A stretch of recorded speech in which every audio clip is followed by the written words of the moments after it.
Des hommes cagoulés, fusils d'assaut à la main, en plein jour.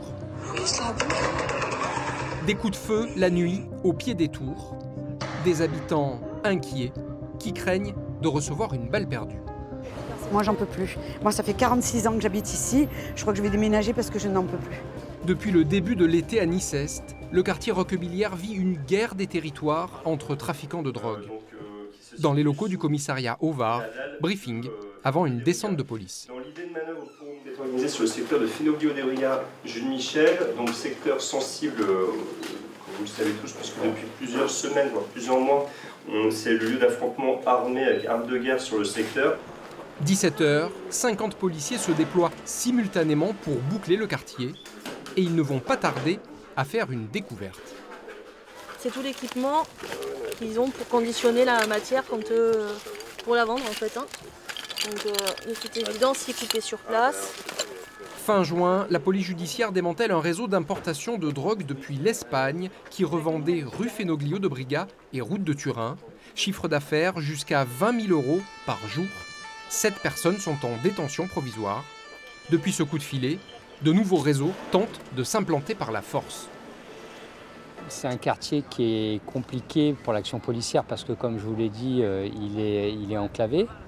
Les bâtiments sont très hauts et toute action policière est rapidement détectée.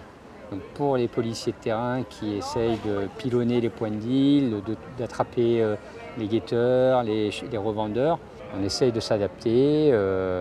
Les policiers le connaissent bien. C'est le cas de Sophie. Elle intervient régulièrement dans cette cité qui, peu à peu, livre ses secrets. Comme ce sous-sol où les trafiquants s'engouffrent pour fuir la police. C'est eux qui ont cassé à coups de masse. Nous, au début, on ne savait pas qu'il y avait tous ces parkings qui pouvaient se rejoindre. Comme il y avait des murs, on ne savait pas où ça emmenait, en fait. Et après, à force de courir après eux, après, on trouve. Au parquet de Nice, on suit quotidiennement l'évolution de la situation.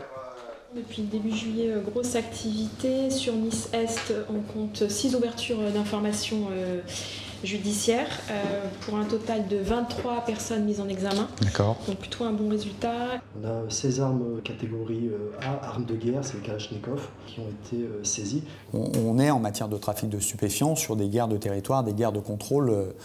Oui, le terme est approprié.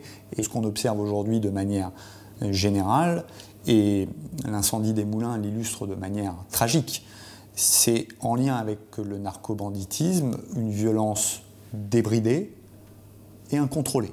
Près de 10 épisodes de violence cet été. Les commanditaires sont des trafiquants niçois qui recrutent, parfois très loin de la capitale azuréenne.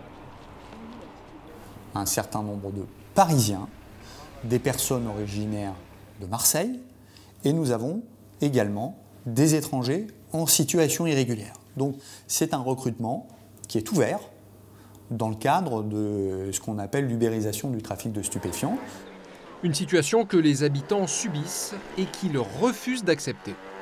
Aujourd'hui, si on a eu un certain nombre d'interpellations en flagrance, c'est parce qu'on a des habitants qui ont le courage, il en faut, et qui ont le réflexe, dès qu'il se passe quelque chose, d'appeler les services de police.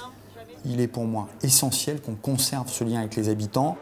Résultat, des condamnations déjà en comparution immédiate, 6 mois à 3 ans de prison pour des petits dealers.